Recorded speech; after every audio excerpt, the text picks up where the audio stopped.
Bonsoir, bonjour, on s'en fout, on est sur le net. Aujourd'hui, le 10 novembre 2014. Je m'appelle Hugo Rigord Durand, je suis né le 15 mars 1982 à Annecy, en Savoie. Je suis papa de deux petits garçons âgés de 5 ans et 10 ans qui sont enfants du pays. Pourquoi je parle de mes enfants? Parce qu'ils sont concernés par le changement du statut juridique de la Savoie. Je suis garde du corps. Ce soir, je tenais à m'exprimer sur 3 points. Premièrement, ce qui m'est arrivé personnellement le 15 octobre 2014 et a conduit à mon incarcération, la première de ma vie. Durant 15 jours et avant d'être relâché avec les félicitations du jury, sans bracelet ni le moindre contrôle judiciaire. Mais sans excuse non plus. Deuxième point, il est en rapport avec le changement du statut diplomatique et juridique de la Savoie. Ici, c'est la Savoie, c'est plus la France. J'ai en effet l'honneur d'avoir pu découvrir et participer depuis quelques mois à l'aboutissement d'un travail juridique fait dans l'ombre, et pour des raisons de discrétion et de sécurité. Après très peu de moyens, durant 7 ans, avec un avocat spécialisé en droit international public, un ancien avocat de la direction des douanes françaises, c'est-à-dire du ministère des Finances. Ce monsieur n'est pas un Savoisien, c'est un vrai avocat. On le reconnaît parce qu'il reste fidèle à son serment. Cet avocat, c'est maître Fabrice Bonnard. Il a accepté de défendre un Savoisien, puis un deuxième, et aussitôt à partir de 2007, la République française lui est tombée dessus et ne lui a rien épargné. Je vous laisse les détails, ils sont tellement savoureux. Ce qui est important, c'est qu'au bout de 7 ans, cet avocat tient sa revanche, puisqu'il a fait la triple démonstration de la triple nullité du traité du 24 mars 1860. Ce traité truqué à Turin, qui a annexé à la France, la Savoie et Nice. Rien que ça. 3 causes de nullité cumulatives et imparables qui rendent la liberté à la Savoie et toutes ses populations, car la France n'a même pas juridiquement la possibilité de se défendre, car elle n'a pas enregistré à l'ONU ses territoires en violation volontaire du traité de guerre de la Seconde Guerre mondiale. Il ne reste plus qu'aux Savoisiens et aux Niçois de saisir l'ONU et ces 3 départements seront perdus à coup sûr. Ils le sont déjà en réalité.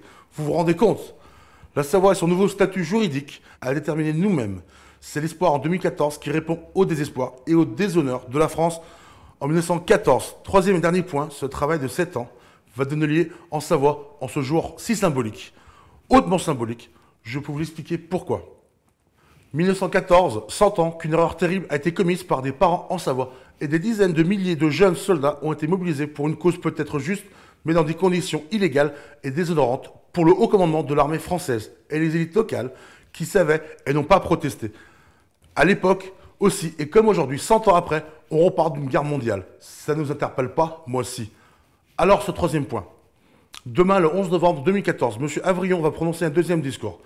Je rappelle que ce monsieur est le porte-drapeau français au plateau d'Aiglières, décoré plusieurs fois, et qu'il a eu le courage d'interpeller la France le 11-11-2011 en posant des questions dont Maître Bonnard lui a apporté les vraies réponses, apporté à tous les Savoisiens et tous les mouvements, tous confondus, la vérité de nos droits, qui sont ceux de mes enfants, demain peut-être les vôtres, et aujourd'hui peut-être, qui sait. Aujourd'hui, je crois que cette journée sera décisive, car comme dit M. Bonnard, ce monde se perd, il faut le refaire. Et je n'ai fait qu'en 7 ans que permettre que cela commence en Savoie par la libération du Mont-Blanc. Tout un symbole, et il a raison. Comme M. Avrillon, lorsqu'il va commencer, comme je l'espère, pour toute la jeunesse en Savoie, permettre de donner l'espoir en fournissant une solution simple, rapide et juridique. M. Avrillon est le doyen du Conseil national et je crois qu'il va appeler au recueillement et rappeler au souvenir des soldats d'ici morts par des milliers de dizaines pour la liberté, mais dont la mort fut un crime illégal car la Savoie était neutre. Ce sont donc ces morts illégales qui ouvrent la voie juridique et historique de l'autodétermination et légitime résistance à laquelle M. Avrillon va tous nous appeler. Une résistance passive comme Gandhi ou une résistance active comme Nelson Mandela.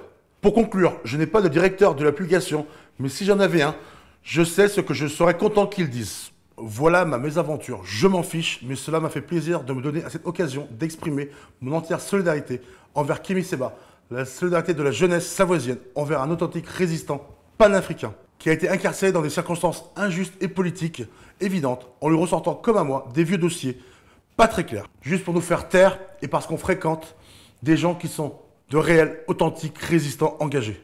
D'où sortait Kémy Séba lors de son arrestation du théâtre de la Main d'Or, où se produit qui? L'humoriste Dieudonné, qui est l'ami de qui? Un affreux, un terrible, un interdit de plateau télé alors qu'il écrit et édite des best-sellers. J'ai nommé, mais c'est risqué, attention, juste de dire son nom, ça fait trembler la République, Alain Soral. Et pour tout vous dire, pour que chacun entende bien le fond de ma pensée, et qui appelle à la solidarité de tous les authentiques résistants dans tous les pays. Alain Soral, tu ne te rappelles pas que par ici, tu es un enfant du pays, tu n'es pas né à Aix-les-Bains? Ne l'oublions pas, car ici le droit va bientôt changer et protéger ainsi tous nos enfants.